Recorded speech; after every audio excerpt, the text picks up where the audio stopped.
Muy buenas noches, amados hermanos y pueblo que nos acompaña. Mi nombre es Alexander Thor, de la Primera Iglesia Bautista de San José, y esta noche, como lo hacemos todos los jueves, queremos estudiar con usted la Biblia, queremos aprender de la palabra de Dios, y lo vamos a estar haciendo en la primera carta que Pablo le escribe a la iglesia de los tesalonicenses. Sí, vamos a iniciar hoy con este estudio. En las próximas semanas vamos a continuar en los capítulos siguientes. Así que, sin más preámbulo, ¿qué le parece si oramos y ponemos este tiempo en manos de nuestro Padre Celestial?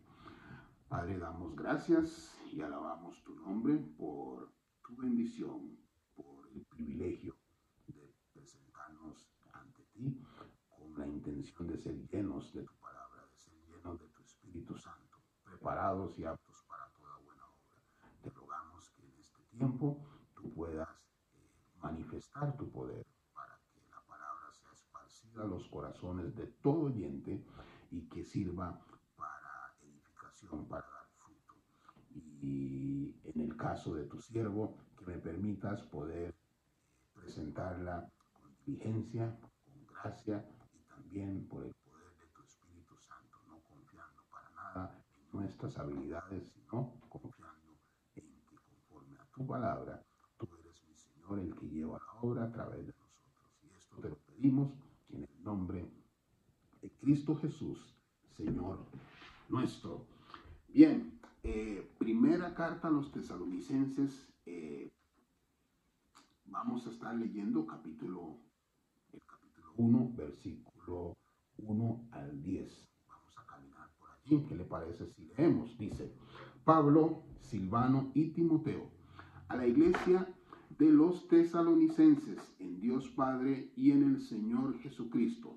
Gracia y paz sean a vosotros de nuestro Padre y del Señor Jesucristo.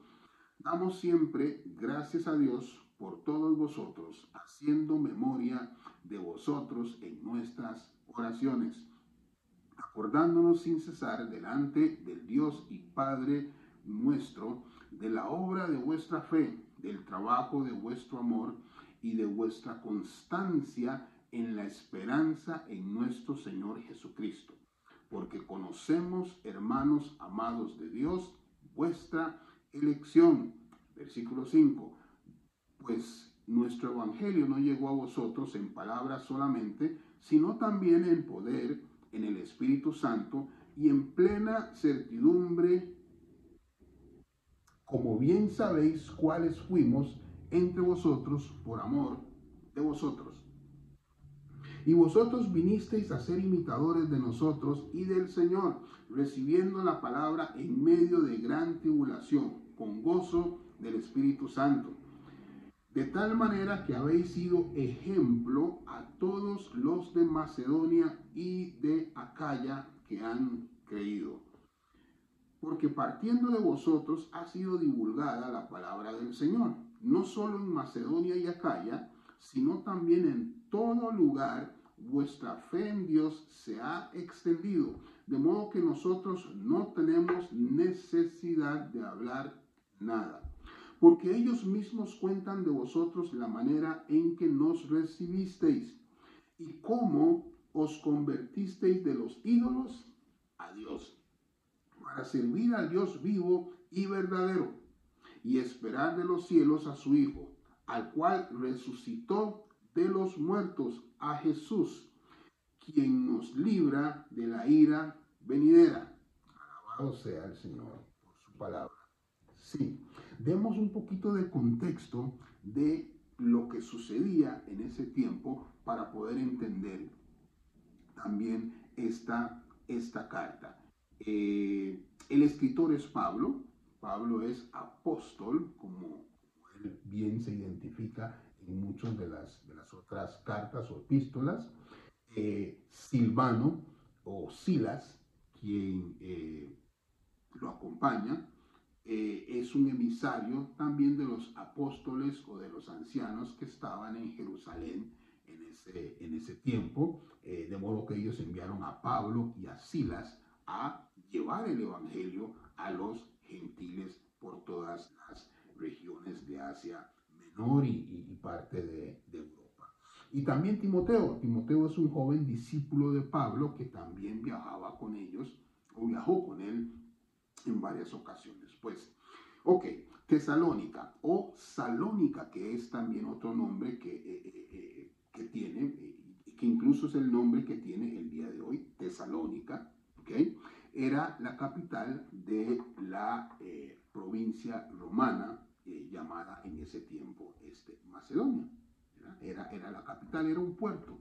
Lo cual significa que pasaban muchas personas a través de ella, siendo un puerto. Y se dice que servía de conexión a nivel del comercio entre Roma y las provincias de Asia Menor. También sabemos que habían judíos y puede ser que hubieran muchos. Eso nos lo enseña Hechos capítulo 17, versículo 1, al decirnos que había una sinagoga allí. Para que haya una sinagoga, pues obviamente habían judíos y probablemente no pocos. Sabemos también por otras lecturas e incluso en la misma carta que Grecia estaba entregada a la idolatría en ese tiempo. Y Tesalónica no era la excepción. Bien, esta iglesia inició, nosotros tenemos el relato en Hechos capítulo 17, de cómo fue que se convirtieron recibiendo el Evangelio. Leo para ustedes Hechos 17, versículos 3 al 5. Declarando y exponiendo por medio de las Escrituras que era necesario que el Cristo padeciese y resucitase de los muertos, y que Jesús, a quien yo os anuncio, decía él, este es Pablo, es el Cristo. Versículo 4. Y algunos de ellos creyeron y se juntaron con Pablo y Silas, y de los griegos piadosos gran número, y mujeres nobles no pocas. Entonces los judíos que no creían, teniendo celos, tomaron consigo algunos ociosos, hombres malos, y juntando una turba, alborotaron la ciudad. Y asaltando la casa de Jasón, procuraban sacarlos al pueblo. En ese mismo relato, en Hechos capítulo 17, versículos 5 al 10, nos recuerda que Pablo y ellos finalmente tuvieron que abandonar Tesalónica justamente por este tumulto. Entonces, esa es la conversión de esa iglesia. Así fue como ellos recibieron el Evangelio, así fue como inició, más bien, la iglesia de Tesalónica, que nos lo relata el libro de los Hechos, capítulo 17, versículos 3 al 5. La carta nos dice que Pablo quería ir o regresar a Tesalónica. Después de haber llevado el Evangelio y haber tenido que salir, Pablo quería regresar a Tesalónica y literalmente él dice que Satanás se lo impidió. Entonces Pablo decide enviar a Timoteo, su discípulo, para que él vaya a Tesalónica, porque Pablo, como buen pastor, como buen evangelista, tenía esa necesidad de saber cómo le estaba yendo a sus hijos espirituales, de qué ocurría con ellos, y más en una ciudad llena de tanta idolatría, de tanta maldad. Entonces envía a Timoteo. Timoteo va y regresa con Pablo y le lleva muy buenas noticias. Y las buenas noticias, pues ya ustedes lo van a conocer en los próximos capítulos, no voy a adelantarlo, pero en términos generales lo que le dice es: la iglesia va muy bien en medio de todo, ellos van bien, están creciendo, imagínense todas las buenas noticias. Entonces Pablo, gozoso de saber y de conocer eso, decide escribirles la carta. Y esa es la primera carta a los tesalonicenses. Entonces, nosotros leyéndola podemos resumir que el propósito de la carta tenía tres intenciones. La primera era reconocer la constancia en la fe en medio de la persecución. Pablo quería reconocerles a ellos: ustedes van bien, felicidades, gloria a Dios, gracias a Dios porque ustedes han mantenido la fe en medio de la persecución. Lo segundo era instruirles de cómo seguir viviendo en santidad. Y de eso se les va a hablar a ustedes más adelante en los otros capítulos. Y también Pablo aprovechó para corregir cualquier malentendimiento sobre la segunda venida de Cristo. Lo que se menciona es que probablemente Timoteo le lleva esa inquietud a Pablo que ellos tenían sobre la segunda venida, y principalmente pues ante muchas situaciones tenían parientes, personas que estaban muriendo, y lo que se dice es que ellos querían saber qué iba a pasar con ellos, si los iban a volver a ver. Entonces Pablo les habla de esa segunda venida y un poco qué es lo que va a ocurrir con todos los santos que habían muerto en Cristo. Entonces básicamente esos tres objetivos. Si pudiera ponerle un tema general a esta carta, un título sería Santidad con la mira en la segunda venida de Cristo. Santidad con la mira en la segunda venida de Cristo. Bien, desmenucemos un poquito y saquemos los aprendizajes de los primeros versículos, del 1 al 10, que es lo que yo quisiera abarcar.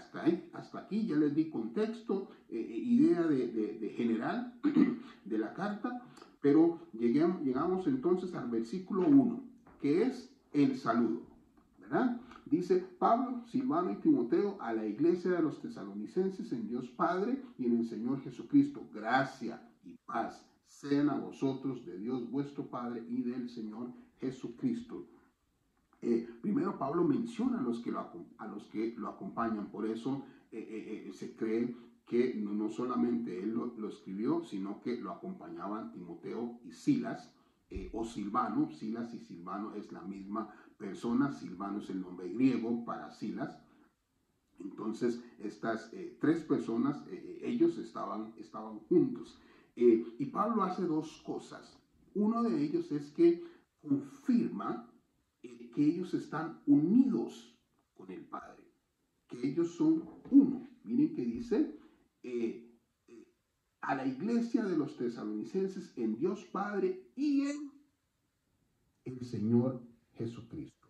Entonces él confirma esa unión. Y lo segundo también es su petición, y esa petición es gracia y paz sean a vosotros. Gracia y paz. Si usted ha leído las epístolas, las cartas de Pablo, en la mayoría de ellas él desea, hace la petición a Dios de que ellos tengan gracia y paz. Y siempre pone gracia primero, porque el ser humano, el hombre, no puede tener paz sin la gracia de Dios. Primero usted recibe la gracia, primero Dios le extiende su mano en Jesucristo, le extiende a usted perdón, le extiende a usted remoción de pecados, y nosotros al recibirlo entonces tenemos paz. Esa paz más adelante lo vamos a ver, pero esa paz se convierte en la esperanza de la vida eterna, en estar con el Señor Jesucristo. Entonces, Pablo continúa en los versículos ahora 2 y 3, en los versículos 2 y 3, donde dice: damos siempre gracias a Dios por todos vosotros, haciendo memoria de vosotros en nuestras oraciones. Dice, acordándonos sin cesar delante del Dios y Padre nuestro, de la obra de vuestra fe, del trabajo de vuestro amor y de vuestra constancia en la esperanza en nuestro Señor Jesucristo. Pablo dice, sabemos algo, y ese sabemos algo, lo leo, dice en la versión, en la nueva versión internacional: hermanos amados, sabemos que Él los ha escogido. Sí, ustedes son elegidos de Dios, es lo que Pablo le está diciendo a la iglesia que está en Tesalónica en los versículos 4 al 5. Ustedes son los escogidos de Dios mediante el Evangelio. Y recuerden que esa elección significa la soberanía de Dios y por otro lado la voluntad de los hombres. Y lo digo en ese orden. Primero, la soberanía de Dios. Dios de nuevo es el que extiende su mano por medio de Jesucristo y el Espíritu Santo y renueva al hombre, te da la bendición, la potestad de poder aceptarlo. Escuchando el Evangelio, nosotros somos receptivos. Vean cómo Pablo dice, ustedes han sido escogidos. Claro, nosotros decimos, sí, ellos escucharon el Evangelio y creyeron, sí, pero fueron escogidos. Así es, esa es la realidad. La obra de Dios soberana, pero también la aceptación, la recepción del Evangelio por medio de nuestros hermanos de la iglesia de Tesalónica. ¿Y cómo lo sabe Pablo? Bueno, porque ellos escucharon el Evangelio, porque ellos creyeron el Evangelio y porque ellos obedecieron. El relato nos permite desprender, no solamente aquí, sino también en el libro de los Hechos, capítulo 17, que habla de cómo inició esta iglesia. Ellos escucharon, ¿verdad? Creyeron y obedecieron al Evangelio. Y ese Evangelio, dice, llegó con poder. Con poder. Dios se manifestó. Recuerdan que en Mateo 16, 18, Jesucristo dice, edificaré mi iglesia y las puertas del Hades no prevalecerán contra ella. Bueno, este es un ejemplo claro. Aquí esta iglesia se creó y por más resistencia que había, no pudieron contra ella.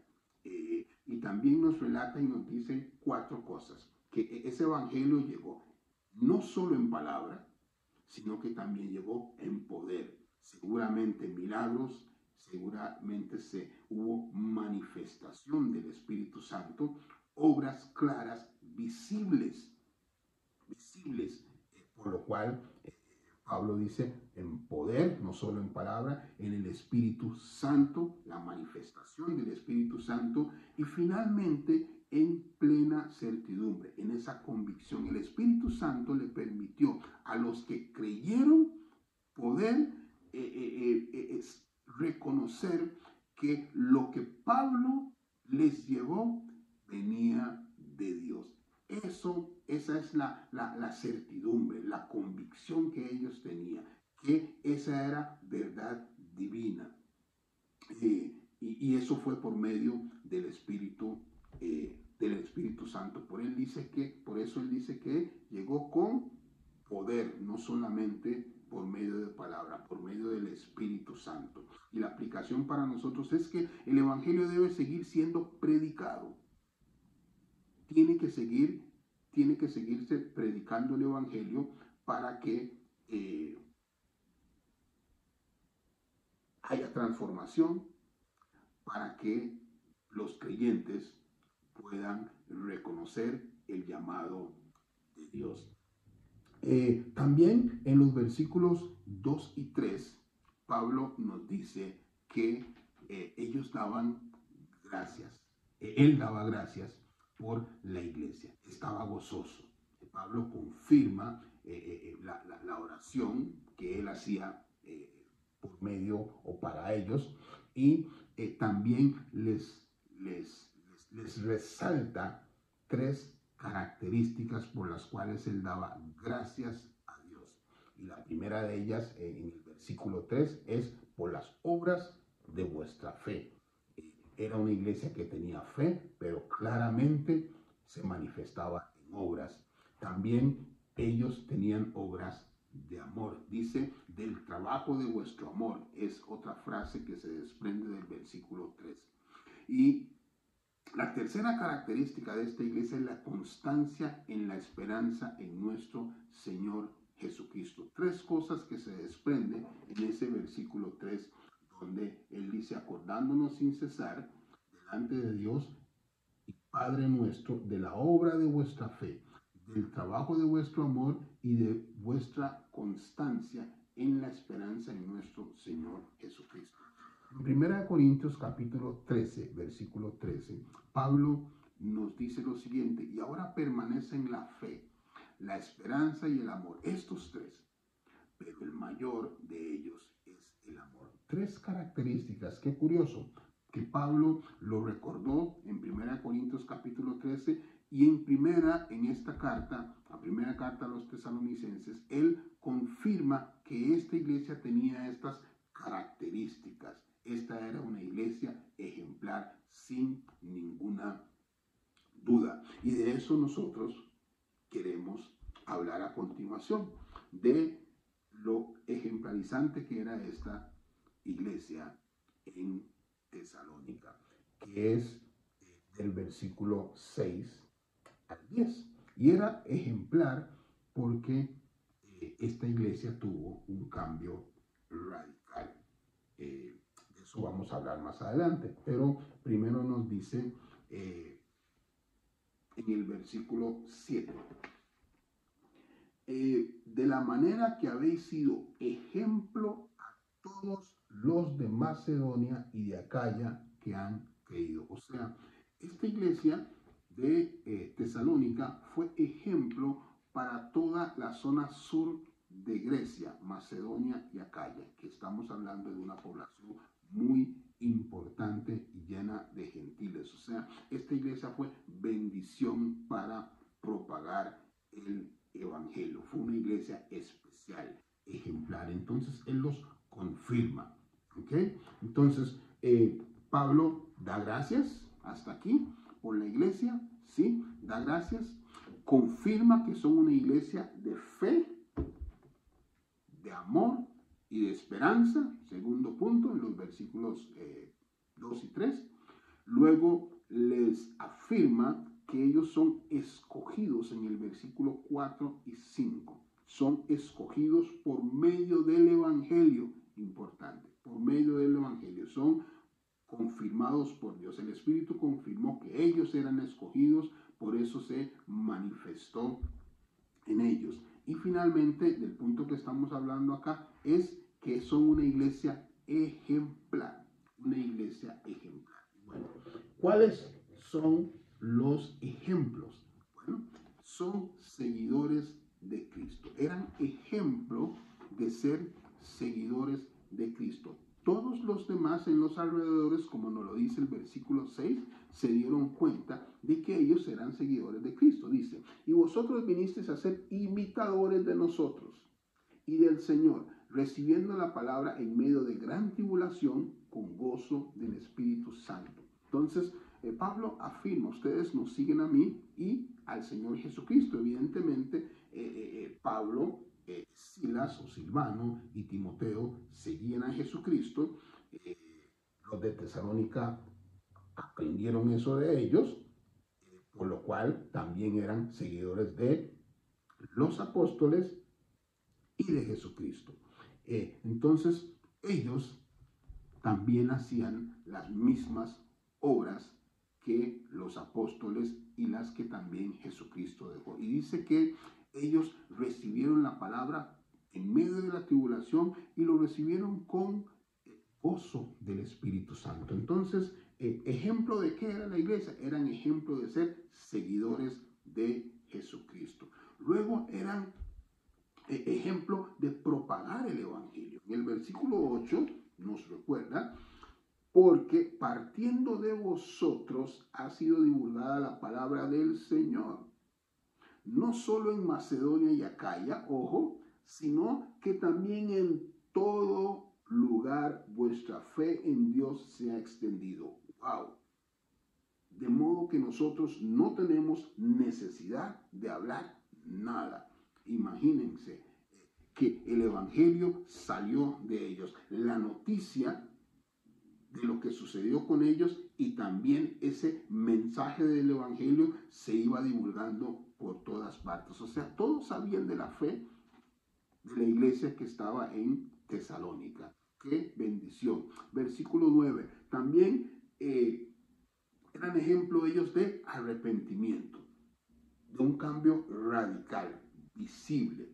El versículo 9 nos dice que literalmente no se dejaba de hablar de lo que había sucedido. Déjenme leerlo. Dice, porque ellos mismos cuentan, ¿no? Lo hablan de nosotros, la manera en que nos recibisteis y y cómo os convertisteis de los ídolos a Dios para servir al Dios vivo y verdadero.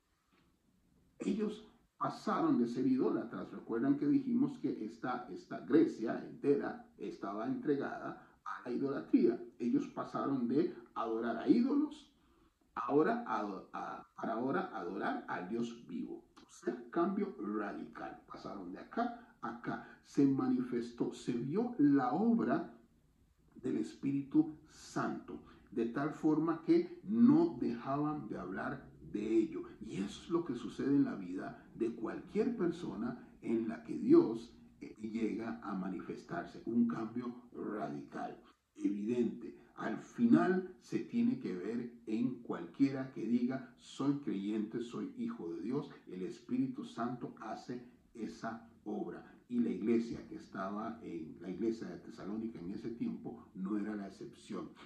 Versículo 10, también eran ejemplo de ser fieles, fieles en esperar a Jesucristo. Dice el versículo 10, y esperar de los cielos a su Hijo, al cual resucitó de los muertos, a Jesús, quien nos libra de la ira venidera. Miren cómo aquí nos dice que ellos eran fieles en estar esperando.